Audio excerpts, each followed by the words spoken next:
तो चलिए next chapter करते हैं, दैट इज सेमीकंडक्टर्स। तो वो सब्सटेंसेस जिनकी कंडक्टिविटी इंसुलेटर्स और कंडक्टर्स के बीच में होती है, दे आर कॉल्ड सेमीकंडक्टर्स। इनकी कॉमन एग्जांपल है जर्मेनियम एंड सिलिकॉन। अब कहने को हम ये कहते हैं कि इनकी कंडक्टिविटी जो है वो इंसुलेटर और कंडक्टर्स के बीच में है, बट जो इनकी खासियत है दैट इज इनकी कंडक्टिविटी कंट्रोल की जा सकती है। जो कंडक्टर्स हैं उनको छोटा बड़ा कोई भी पोटेंशियल डिफरेंस दो वो कंडक्ट करेंगे। इंसुलेटर्स को छोटा बड़ा जौन सा मर्जी पोटेंशियल डिफरेंस करो वो या कंडक्ट नहीं करेंगे या नेग्लिजिबल करेंगे।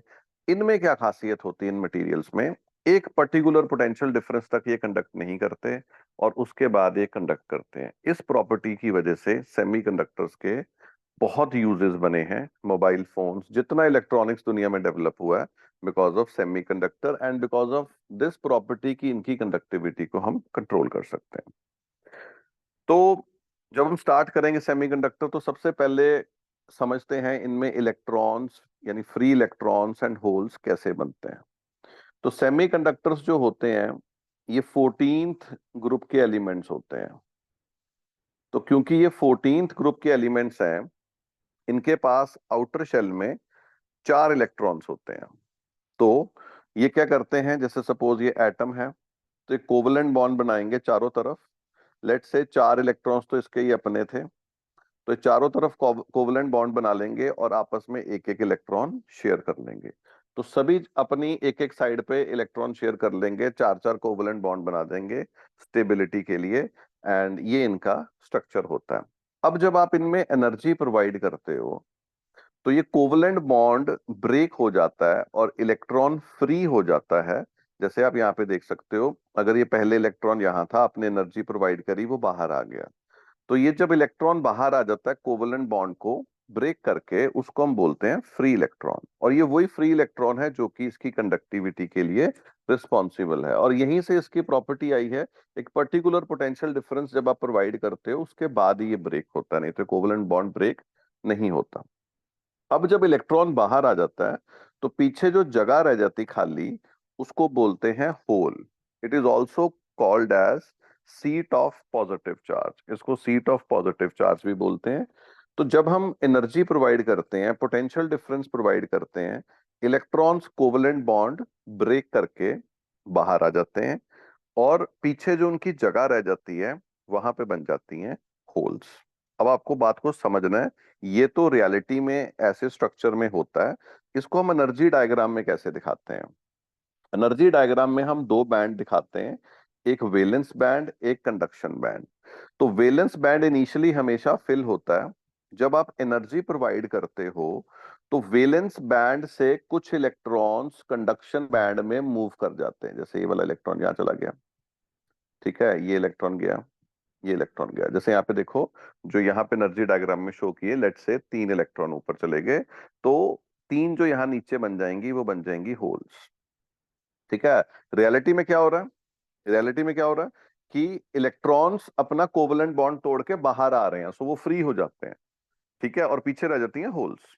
और हम दिखाते एनर्जी डायग्राम में कैसे दिखाएंगे कि जैसे ही आपने एनर्जी प्रोवाइड करी तो इलेक्ट्रॉन्स हायर एनर्जी ब्रेक हो गए। वो जो ब्रेक हो गए हम बोलते हैं कि वो कंडक्शन बैंड में आ गए, और जो नीचे रह जाती हैं वो रह जाती हैं होल्स। ठीक है। अब कंडक्शन बैंड का क्या मतलब है, उसको कंडक्शन बैंड क्यों कहते हैं? इनिशियली कंडक्शन बैंड सेमीकंडक्टर के केस में खाली होता है। ठीक है, जैसे एनर्जी उनको मिलेगी तो ही वहां पे इलेक्ट्रॉन्स आते हैं। सपोज आपने इलेक्ट्रिक फील्ड लगाई एक डायरेक्शन में, तो प्रिटी ऑब्वियस है ये जो इलेक्ट्रॉन्स हैं ये in direction opposite to electric field conduct करेंगे, बिकॉज दे आर फ्री। जितने फ्री इलेक्ट्रॉन्स हैं ये in direction opposite to electric field conduct करेंगे, क्योंकि बहुत अच्छे से कंडक्ट करेंगे। इसलिए हम बोलते हैं कि ये जो इलेक्ट्रॉन्स हैं कंडक्शन बैंड वाले, उसका नाम कंडक्शन बैंड दिया हुआ है, जहां फ्री इलेक्ट्रॉन्स बन जाते हैं, कि अब ये कंडक्ट करेंगे। दिखाने का तरीका है बेसिकली, ठीक है ना। उस हमेशा वो स्ट्रक्चर बनाना इतना कन्वीनियंट नहीं रहता, तो हम ऐसे शो करते हैं कि इलेक्ट्रॉन्स ब्रेक करके जो बाहर आ गए, now they're in conduction band, तो ये कंडक्ट करेंगे। किधर को कंडक्ट करेंगे?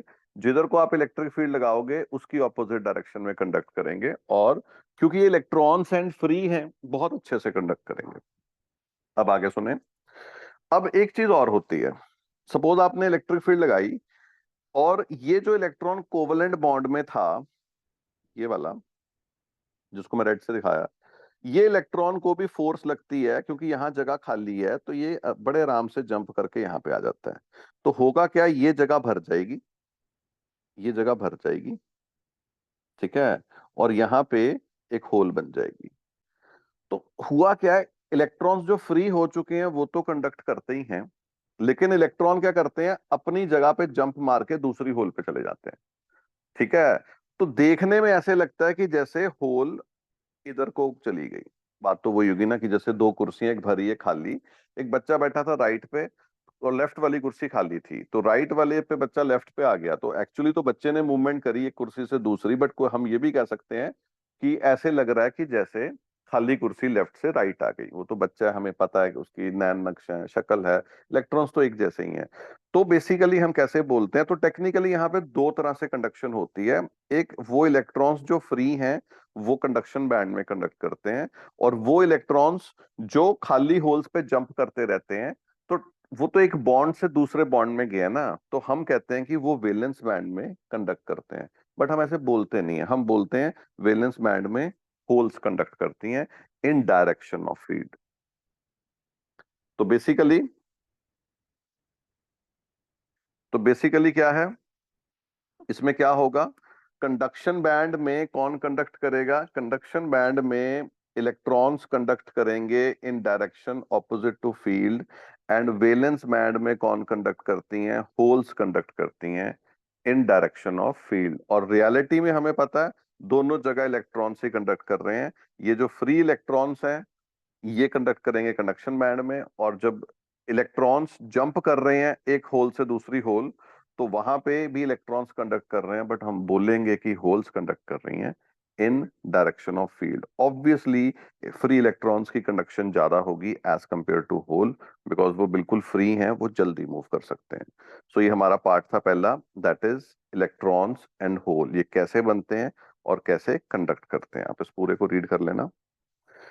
उसके बाद कंडक्टर्स, इंसुलेटर और सेमीकंडक्टर्स में जो डिफरेंस हम करते हैं on basis of this energy gap, energy diagram, जो वैलेंस बैंड और कंडक्शन बैंड में एनर्जी का डिफरेंस होता है उसको बोलते हैं फॉरबिडन गैप या फॉरबिडन एनर्जी गैप।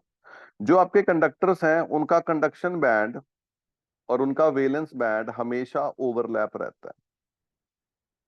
तो क्योंकि ये हमेशा ओवरलैप रहता है, तो हमेशा कंडक्शन बैंड में आपको फ्री इलेक्ट्रॉन्स मिलते ही मिलते हैं, सो ये हमेशा कंडक्ट करते हैं। इंसुलेटर्स में ये जो एनर्जी गैप है ये बहुत बड़ा होता है, तो आप इतनी एनर्जी प्रोवाइड नहीं कर पाते कि इलेक्ट्रॉन्स वैलेंस बैंड से कंडक्शन बैंड जा पाए, यानी आप इतनी एनर्जी प्रोवाइड नहीं कर सकते कि इलेक्ट्रॉन्स का आप कोवलेंट बॉन्ड तोड़ नहीं सकते, ठीक है। लेकिन सेमीकंडक्टर्स के केस में ये जो गैप होता है काफी कम होता है, थोड़ा सा पोटेंशियल डिफरेंस प्रोवाइड करते ही इलेक्ट्रॉन्स कंडक्शन बैंड में आ जाते हैं, कंडक्ट करते हैं, और पीछे होल्स बन जाती हैं जो कंडक्ट करती हैं। एंड आपको याद रखना है, पेपर में आता है for silicon this energy gap is 1.1 electron volt, यानी अगर आप 1.1 वोल्ट से ज्यादा पोटेंशियल दोगे तो सिलिकॉन कंडक्ट करना शुरू कर देता है। And for germanium it is 0.7। तो 0.7 इलेक्ट्रॉन वोल्ट इज एनर्जी, अगर आप पोटेंशियल 0.7 वोल्ट से ज्यादा दोगे तो जर्मेनियम कंडक्ट करने लग जाता है। Next is types of semiconductor. तो सेमीकंडक्टर दो तरह के होते हैं, firstly intrinsic semiconductor and secondly extrinsic semiconductor. तो इंट्रिंसिक सेमीकंडक्टर कौन से होते हैं, semiconductor which is pure and has no impurity is known as intrinsic semiconductor। वो सेमीकंडक्टर जिनमें कोई इम्प्योरिटी नहीं है, यानी उनमें सिलिकॉन है तो सिलिकॉन के ही एटम्स हैं, जर्मेनियम है तो जर्मेनियम के ही एटम है, और कोई एलिमेंट मिक्स ना हो, उसको हम बोलते हैं intrinsic semiconductor. In an intrinsic semiconductor the number of free electrons and holes are equal. इसमें जितने फ्री इलेक्ट्रॉन्स होते हैं उतने ही इसमें इलेक्ट्रॉन्स होते हैं, और इसकी एग्जांपल है pure germanium and pure silicon. तो इसमें क्या होता है जो हमने अभी डिस्कस किया था, तो जब सिलिकॉन को आप एनर्जी दोगे तो यहाँ पे जो वैलेंस बैंड के इलेक्ट्रॉन्स थे कुछ ऊपर चले जाएंगे, जितने ऊपर जाएंगे कंडक्शन बैंड में नीचे क्या बना देंगे, होल्स। तो इसमें कंडक्शन बैंड में अगर आप इधर को इलेक्ट्रिक फील्ड लगाओगे तो इधर को इलेक्ट्रॉन्स ट्रेवल करेंगे और सेम डायरेक्शन में क्या कंडक्ट करेगा, होल्स कंडक्ट करेंगी। तो जो इसमें टोटल करंट होता है that is due to electrons and holes. तो इसका जो टोटल करंट होता है that is sum of electronic current plus hole current. जो दूसरे टाइप ऑफ सेमीकंडक्टर है that is extrinsic semiconductor. Extrinsic semiconductor वो होते हैं जिनमें हम जानबूझकर डेलिबरेटली इम्प्योरिटीज ऐड करते हैं और उस प्रोसेस को बोलते हैं डोपिंग। ठीक है।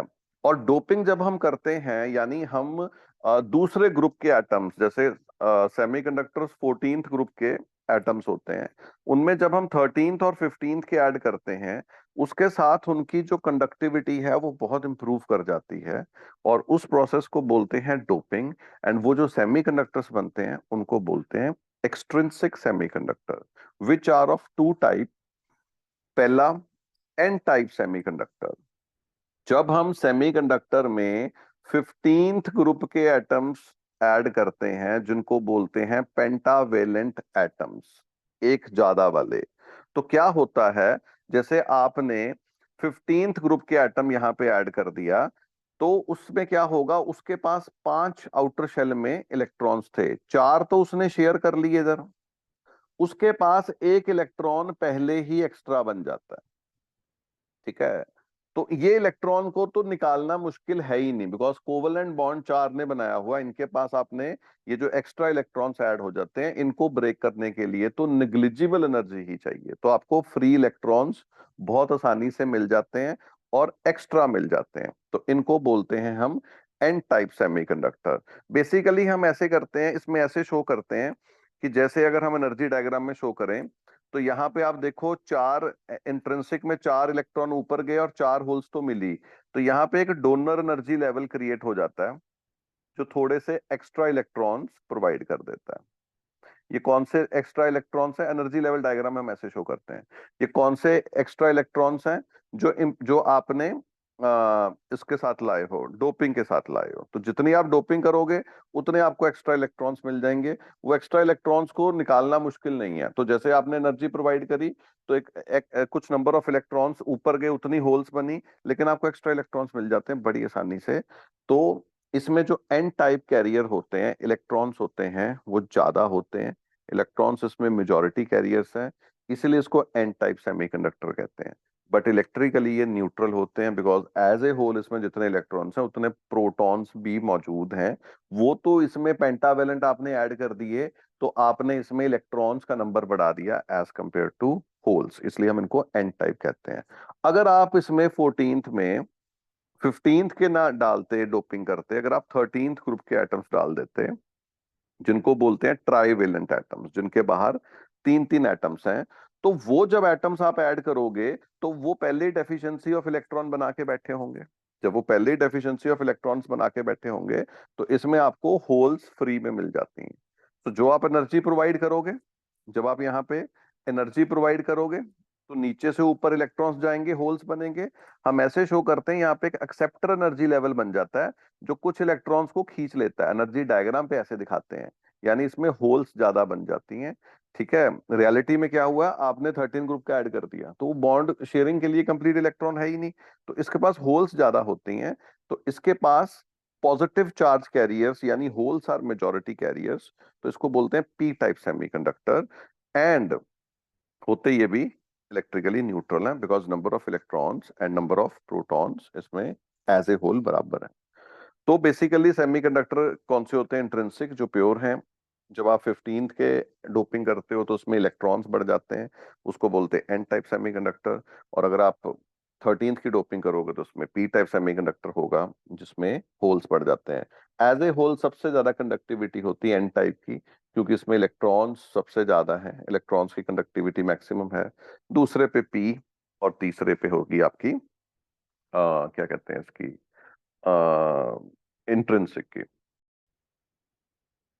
ये बहुत इंपॉर्टेंट रिलेशन है एक electron and hole concentration in an extrinsic semiconductor in thermal equilibrium. Thermal equilibrium में आप याद रखें, जितने उसके इलेक्ट्रॉन्स हैं उसकी number density, number of free electrons per unit volume into number of holes per unit volume, ये number of intrinsic charge carriers के स्क्वायर के बराबर होता है। तो जो आप डोपिंग से नंबर ऑफ होल्स और नंबर ऑफ इलेक्ट्रॉन्स बनाते हो, उनकी कॉन्सेंट्रेशन का प्रोडक्ट इक्वल टू किसके होता है? Number of intrinsic charge carrier के स्क्वायर के बराबर होता है। ये आपको गिवन होते हैं। इलेक्ट्रॉन या होल आपको डोपिंग से कितनी हुई है उससे निकालना पड़ता है। तो तीसरा पूछ सकते हैं आपसे जेई के लिए, नीट के लिए और बोर्ड्स के लिए, ये रिलेशन याद रखें। इसका क्वेश्चन हमने लॉन्ग लेक्चर्स में आप देखोगे, नोट्स में आपको मिल जाएगा, या एनसीईआरटी में सॉल्व है first example. Next is PN junction. अब पीएन जंक्शन क्या होता है, ध्यान से समझें, बहुत जरूरी है। तो जब आप एक प्योर सिलिकॉन को लेते हो, उसकी एक साइड कवर करके एक साइड पे आप पेंटावेलेंट एटम स्प्रे कर देते हो, डोपिंग कर देते हो। फिर दूसरी साइड कवर करके पहली साइड पे ट्राईवेलेंट एटम्स को स्प्रे कर देते हो, यानी एक साइड पे उसको पी टाइप सेमीकंडक्टर बना देते हो और एक साइड पे एन टाइप सेमीकंडक्टर बना देते हो। ये जो चीज बनती है इसको बोलते हैं PN junction. So what is PN junction? PN junction is an interface और boundary between two semiconductor material types, namely p type and n type inside a semiconductor। तो अब जो पीएन जंक्शन है वो कैसे बनता है? बेसिकली ये जो बीच में वो उसको बोलते हैं। तो कैसे बनेगा? इनिशियली एन टाइप सेमीकंडक्टर और पी टाइप सेमीकंडक्टर्स जो थे वो दोनों इलेक्ट्रिकली न्यूट्रल होते हैं, ये हमें पता है। तो ये जो इतना है राइट साइड वाला, that is an type semiconductor.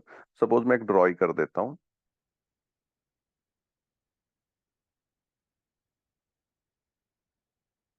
Suppose right side पे जो है that is an type semiconductor, इसमें इलेक्ट्रॉन्स ज्यादा होंगे, मेजॉरिटी कैरियर्स, और लेफ्ट साइड पे इसमें होल्स कम होंगी, और लेफ्ट साइड पे इट इज पी टाइप जिसमें होल्स मेजॉरिटी कैरियर्स हैं और उसमें इलेक्ट्रॉन्स माइनॉरिटी कैरियर हैं।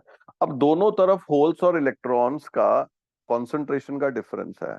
तो जैसे ही आप एक टाइप पे एन टाइप और एक टाइप पे पी टाइप स्प्रे करके डोपिंग करके बनाते हो, जैसे ही बनाते हो तो राइट साइड से इलेक्ट्रॉन्स कहेंगे भाई साहब इधर होल्स ज्यादा है, इधर कॉन्सेंट्रेशन कम है, हम इधर मूव करते हैं। तो पहले तो ये इलेक्ट्रिकली न्यूट्रल थे, तो एन टाइप साइड से पी टाइप इलेक्ट्रॉन्स मूव करने लग जाते हैं, यानी नेगेटिव चार्ज इकट्ठा होने लग जाता है। बात को समझें, चार्ज अब इकट्ठा होना शुरू हुआ है। पहले क्या था? पहले न्यूट्रल थे, अब इलेक्ट्रॉन एक साइड मूव हुए तो इधर नेगेटिव चार्ज इकट्ठा होने लग जाता है, इधर डेफिशिएंसी ऑफ चार्ज होने लग जाता है। तो बड़ी जल्दी because of difference in hole concentration electrons N type से पी टाइप मूव करेंगे। जब वो एन टाइप से पी टाइप मूव करेंगे तो एक बात तो चार्ज मूव कर गया, अब दूसरी बात ये ऐसे मूव करते रहेंगे, और जब इनका साइज सफिशिएंट हो जाएगा ना, जैसे लेफ्ट साइड पे नेगेटिव चार्ज इकट्ठा होने लग जाएगा और राइट साइड पे पॉजिटिव चार्ज इकट्ठा होने लग गया है। जब यहाँ पे एक सफिशिएंट साइज, इसको ज्यादा टाइम नहीं लगता डिफ्यूज होने में, इसको डिफ्यूजन बोलते हैं। तो जैसे ही sufficient amount of negative charge इकट्ठा हो जाएगा, ये और एन टाइप की मूवमेंट को रोक देगा। बिकॉज यहाँ पे एक तरह से अगर आप ध्यान से देखें, पोटेंशियल बैरियर सा सेटअप हो गया है। सो इनिशियली तो because of difference of concentration बड़ी आसानी से इलेक्ट्रॉन्स एन टाइप से पी टाइप जाएंगे, यानी चार्ज नेगेटिव पी साइड इकट्ठा होने लग जाएगा, deficiency of charge positive charge N type इकट्ठा होने लग जाएगा, और वो होता रहेगा होता रहेगा होता रहेगा। एक लिमिट आ जाएगी जब यहाँ पे सफिशिएंट नेगेटिव चार्ज इकट्ठा हो जाएगा, वो फर्दर इलेक्ट्रॉन की यहाँ से मूवमेंट को रोक देगा। उस टाइम पे हम कहते हैं कि इनके बीच में एक पीएन जंक्शन बन चुका है। इस पूरी चीज को टेक्निकली पीएन जंक्शन या डायोड बोलते हैं। और अगर आप ध्यान से देखें, इनके जंक्शंस पे अब इमूवेबल आयंस इकट्ठे हो चुके हैं। ये ऐसे आयंस और चार्ज इकट्ठा हो गया जो मूव नहीं कर सकता, इसको बोलते हैं इमूवेबल आयंस। एंड ये further movement of electron and holes को रोक देते हैं। यानी बीच में जहां इमूवेबल आयन इकट्ठे हो जाते हैं उस वहां एक रीजन बन जाता है जिसको बोलते हैं डिप्लीशन रीजन या डिप्लीशन लेयर। और इसकी वजह से एक यहाँ पे अगर आप ध्यान से देखें, पोटेंशियल बैरियर सेटअप हो चुका है। यहाँ पे क्या सेटअप हो चुका है? Potential barrier. तो पोटेंशियल बैरियर क्या करेगा कि अगर आपके पास इससे ज्यादा एनर्जी है तो आप मूव करेंगे, अगर आपके पास नहीं है तो आप फर्दर मूव नहीं कर सकते। So basically due to difference in concentration of electrons and holes, initially electrons N type से पी टाइप जाएंगे, जिसकी वजह से एक साइड पे पी टाइप पे नेगेटिव चार्ज और एन साइड पे पॉजिटिव चार्ज इकट्ठा होने लग जाएगा। तो वो चार्ज जब इकट्ठा होता रहेगा होता रहेगा होता रहेगा, एक पर्टिकुलर साइज बन जाएगा उसका लेयर का, जिसको बोलते हैं डिप्लीशन लेयर। और फिर वो फर्दर इलेक्ट्रॉन्स को मूव नहीं कराएगा, बिकॉज यहाँ पे एक पोटेंशियल बैरियर सेटअप हो गया, एक फील्ड बन चुकी है। अगर आप पॉजिटिव नेगेटिव चार्ज अलग अलग हो गया ना, सो अगर आप इससे ज्यादा पोटेंशियल रखते हो तो आप क्रॉस करोगे, नहीं तो आप क्रॉस नहीं कर सकते। तो ये जो चीज बन जाती है इसको बोलते हैं पीएन जंक्शन या जंक्शन डायोड। तो अभी जो हमने करी थी डायोड, उसको बोलते हैं अनबायस्ड डायोड, यानी हमने उस पर कोई बाहर से पोटेंशियल डिफरेंस नहीं लगाया था। अब अगर हम करें बाहर से पोटेंशियल डिफरेंस लगाएं तो उसको बोलते हैं बायसिंग ऑफ पीएन जंक्शन। इसको हम दो तरह से कर सकते हैं। पहला इज फॉरवर्ड बायस। तो फॉरवर्ड बायस में क्या होता है जरा आप ध्यान से देखें। पहले एक बात कर लेते हैं। यहाँ पे एन एन साइड पे पॉजिटिव चार्ज इकट्ठा हो गया था और पी साइड पे नेगेटिव चार्ज इकट्ठा हो गया था, यानी वहां पे एक फील्ड बन चुकी थी पॉजिटिव से नेगेटिव, और एक पोटेंशियल बैरियर सेटअप हो गया था। उससे ज्यादा अगर आप पोटेंशियल लाओगे तो ही मूव करोगे, नहीं तो नहीं करोगे। अगर आप पी साइड पे positive end of battery connect कर दें, पी से पी, और नेगेटिव साइड से नेगेटिव कर दें, तो टेक्निकली आपने एक बाहर से अप्लाइड फील्ड बना दी है पॉजिटिव से नेगेटिव, और जो आपने बाहर से अप्लाइड फील्ड बनाई है उसकी ये डायरेक्शन है, और उसकी डायरेक्शन ये जो इन्होंने अपनी डिप्लीशन लेयर पे फील्ड बनाई थी उसके ऑपोजिट है। यानी जो ये वाली इलेक्ट्रिक फील्ड है ये डिप्लीशन लेयर वाली इलेक्ट्रिक फील्ड को कम करेगी। इलेक्ट्रिक फील्ड को कम कैसे करती है? चार्ज को मूव करा के। बेसिकली यहाँ का कुछ नेगेटिव चार्ज यहाँ पॉजिटिव एंड पे आ जाएगा, और यहां से कुछ इलेक्ट्रॉन्स आके यहाँ वाले पॉजिटिव को न्यूट्रलाइज कर देंगे। तो जो इतनी डिप्लीशन लेयर थी वो छोटी हो जाती है। तो अप्लाइड फील्ड जब आपकी जब बेसिकली आप याद रखना, पी साइड को पॉजिटिव एंड से कनेक्ट करो, एन साइड को नेगेटिव साइड से कनेक्ट करो। जो डिप्लीशन लेयर में इलेक्ट्रिक फील्ड बनी थी आपकी आपकी फील्ड जो है वो ऑपोजिट बन जाती है। तो उससे होता क्या है? डिप्लीशन लेयर छोटी हो जाती है। तो फॉरवर्ड बायसिंग में क्या होगा? डिप्लीशन लेयर का साइज छोटा होगा। डिप्लीशन लेयर छोटी होने की वजह से potential barrier PB, potential barrier कम हो जाएगा। पोटेंशियल बैरियर तो कम हुआ है, लेकिन जो आपने फील्ड अप्लाई करी है वो पी साइड पे होल्स को एनर्जी दे रही है मूव करने को, और एन साइड पे, ये नेगेटिव एंड देखो, ये एन साइड पे इलेक्ट्रॉन्स को एनर्जी देगा मूव करने के लिए। तो आप सपोर्ट भी किसकी मूवमेंट कर रहे हो? पॉजिटिव मेजॉरिटी कैरियर्स की। भाई पी साइड से होल्स ज्यादा है, ये पॉजिटिव एंड उनको रिपेल करेगा, ये नेगेटिव एंड किनको रिपेल करेगा? इलेक्ट्रॉन्स को। यानी आप दोनों तरफ से किसको मूव कराना चाह रहे हो, किसको एनर्जी देते हो मूव कराने के लिए फॉरवर्ड बाइसिंग में? That is majority charge carriers. तो बेसिकली जब पी साइड को पॉजिटिव एंड से लगाओ, एन साइड को नेगेटिव एंड से लगाओ, applied field is opposite to field created in depletion layer. उसकी वजह से डिप्लीशन लेयर क्या हो जाती है? छोटी। डिप्लीशन लेयर छोटी हो गई, पोटेंशियल बैरियर कम हो गया, एंड आपने एनर्जी किसको प्रोवाइड करी? मेजॉरिटी चार्ज कैरियर्स को। तो डायोड इस स्थिति में, इस स्टेट में कंडक्ट करती है। इसको बोलते हैं फॉरवर्ड बायसिंग, इसमें कंडक्ट करेगी। इसके करेक्टरिस्टिक करते हैं। करेक्टरिस्टिक क्या है? अब आपने फॉरवर्ड बायसिंग तो करी, लेकिन आप अगर बहुत कम वोल्टेज अप्लाई करोगे ना, छोटी सी बैटरी लगाओगे, तो वो कंडक्ट अभी अभी उसकी अपनी डिप्लीशन लेयर का साइज सफिशिएंटली स्मॉल हुआ नहीं होता। एक पर्टिकुलर पॉइंट आ जाता है जिसको बोलते हैं कट इन वोल्टेज या नी वोल्टेज। तो जैसे जैसे आप पोटेंशियल बढ़ाओगे बाहर वाली बैटरी का, करंट बढ़ेगा बट धीरे धीरे बढ़ेगा, और एक पॉइंट आ जाएगा that is cut in voltage और नी वोल्टेज। उसके बाद ये बहुत जल्दी और लीनियरली बढ़ता है, बिकॉज उसके बाद size of depletion layer sufficiently small हो जाती है। उसके बाद बड़ी आसानी से दोनों तरफ से इलेक्ट्रॉन्स और होल्स मूव करते हैं, एंड कंडक्शन होती है। एंड ये जो साइज ऑफ सिलिकॉन डायोड के लिए ये जो कट इन वोल्टेज होता है, इसका होती है वैल्यू 0.7 वोल्ट। तो बेसिकली फॉरवर्ड बायसिंग में डायोड कंडक्ट करेगी। तो इसका करेक्टरिस्टिक क्या है कि जब आप पोटेंशियल बढ़ाओगे, एकदम से नहीं करेगी, 0.7 वोल्ट के बाद फिर ये ऑलमोस्ट लीनियरली मूव करने लग जाती है, एंड बहुत अच्छे से कंडक्ट करती है। एंड कंडक्ट करेगी, और जो करंट है वो मिली एम्पियर्स में फ्लो करेगा।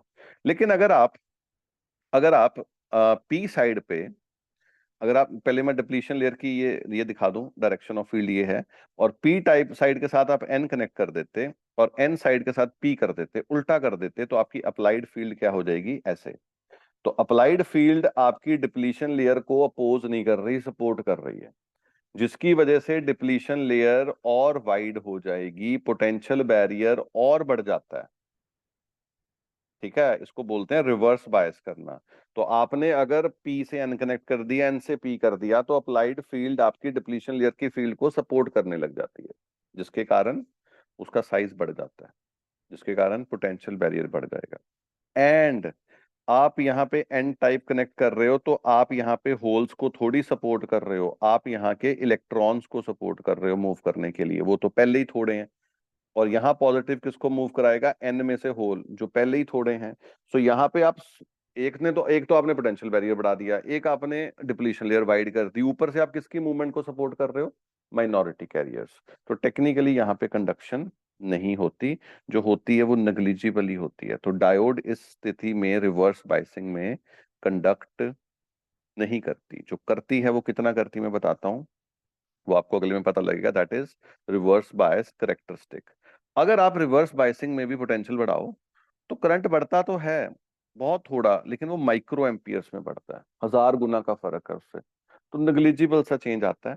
और अगर आप इसका पोटेंशियल बढ़ाई जो रिवर्स बायसिंग में, तो होता क्या है कि डिप्लीशन लेयर वाइडन होती जाती है, और एक पॉइंट आ जाता है जिसपे डायोड डैमेज हो जाती, खराब हो जाती है, उसमें से फिर करंट लीक ही होना शुरू हो जाता है। उसको बोलते हैं सैचुरेशन करंट और लीकेज करंट। तो बेसिकली पीएन जंक्शन वो होता है जिसमें आपने एक साइड एन टाइप एक साइड पी टाइप सेमीकंडक्टर को क्रिएट किया। बिकॉज ऑफ कॉन्सेंट्रेशन के डिफरेंस की वजह से इलेक्ट्रॉन्स एक से दूसरे में मूव करे, इनिशियली न्यूट्रल थे, चार्जेस सेंटर में क्रिएट हो गए, एक फील्ड बन गई, और उसको बोला जाता है डिप्लीशन लेयर। अब जब वो सफिशिएंट मूव कर जाते हैं, एक फील्ड बना लेते हैं, जो उस फील्ड से ज्यादा पोटेंशियल बैरियर रखेंगे उसको ब्रेक करने के लिए, वही मूव करेंगे। और अगर आप फॉरवर्ड बाइसिंग कराते हो, अप्लाइड फील्ड क्या करेगी, डिप्लीशन लेयर की फील्ड को छोटा करेगी, डिप्लीशन लेयर के साइज को छोटा कर देगी, एंड सपोर्ट करेगी मूवमेंट ऑफ मेजॉरिटी कैरियर्स, तो डायोड कंडक्ट करेगी। तो उसका करेक्टरिस्टिक कैसे है, जैसे आप पोटेंशियल बढ़ाओगे, पहले तो थोड़ा करंट बढ़ता है, फिर 0.7 के बाद सडनली कंडक्ट करने लग जाती है। उस पॉइंट को बोलते हैं कट इन वोल्टेज और नी वोल्टेज। अगर आप रिवर्स बाइसिंग कर दोगे, पी से एन लगा दोगे, एन से पी, तो अप्लाइड फील्ड डिप्लीशन लेयर की फील्ड को सपोर्ट करती है, यानी डिप्लीशन लेयर को और वाइड करने लग जाती है। एंड आप मूवमेंट किसकी कराना चाह रहे हो, माइनॉरिटी चार्ज कैरियर्स की, तो टेक्निकली डायोड कंडक्ट करना बंद कर देती है। बट वो जो माइक्रो एम्पियर में कंडक्ट कर भी रही होती है, अगर आप पोटेंशियल बढ़ाई जो एक पॉइंट आएगा जब इतनी वाइड हो जाएगी डिप्लीशन लेयर कि वो डैमेज हो जाएगी आपकी डायोड, उसको बोलते हैं सैचुरेशन करंट या लीकेज करंट।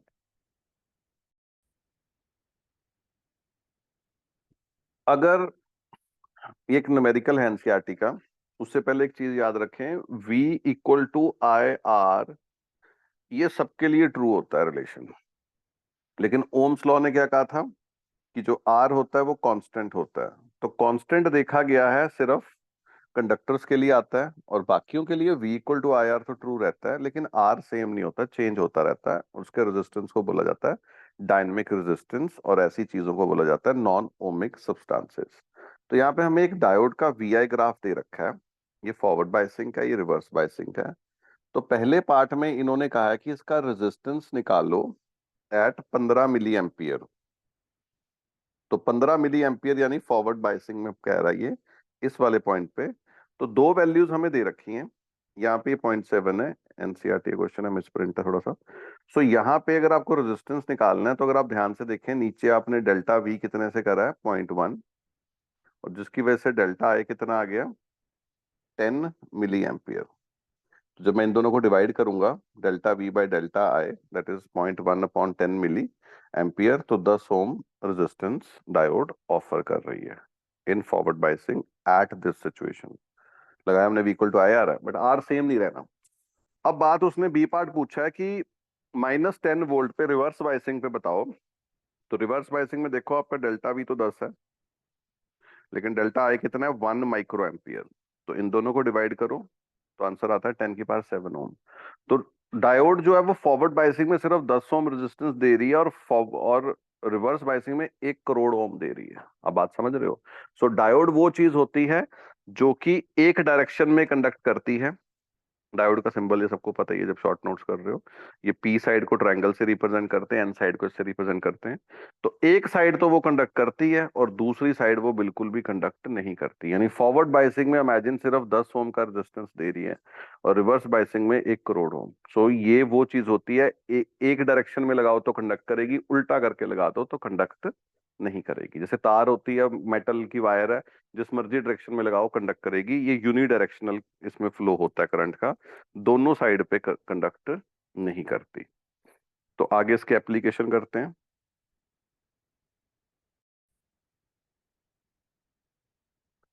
तो जो डायोड का पहला, आजकल तो यही सिलेबस में है, जो एप्लीकेशन है दैट इज, इसको हम यूज कर सकते हैं एज ए रेक्टिफायर। तो रेक्टिफायर क्या होता है? वो चीज जिसकी मदद से हम एसी को डीसी में कन्वर्ट करते हैं, दैट इज कॉल्ड रेक्टिफायर। तो डायोड से हम पहले तो हाफ वेव रेक्टिफायर बना सकते हैं। कैसे? यहाँ पे हमने स्टेप डाउन ट्रांसफार्मर लगाया, इसमें हम एक डायोड यूज करते हैं, और बाहर लोड है उसका आउटपुट ले लेंगे।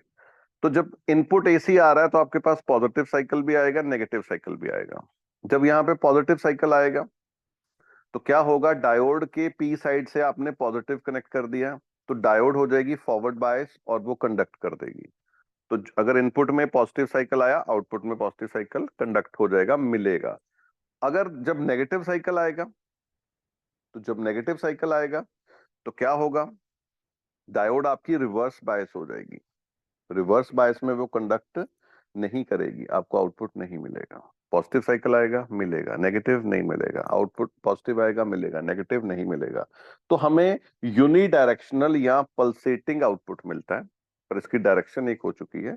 इसको कैपेसिटर की मदद से या खूब सारे ऐसे करंट्स को सुपर इम्पोज करके हम इस डीसी कन्वर्ट कर लेते हैं।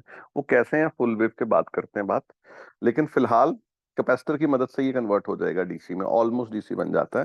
फिलहाल नहीं बना, फिलहाल ये क्या बना है? पल्सेटिंग डीसी मिला है, बट यूनी डायरेक्शनल हो चुका है। एंड अगर आप फ्रिक्वेंसी की बात करें, ये एक वेव है, तो यहाँ पे भी एक वेव के बाद ये आधा तो खाली है ना, तो इसको मैं पूरे को एक मानूंगा। अगर इनपुट की फ्रिक्वेंसी 50 है तो इसमें आउटपुट की हाफ वेव में 50 ही रहती है, बिकॉज बीच में खाली आ जाता है ना, दिस इज वन वेव।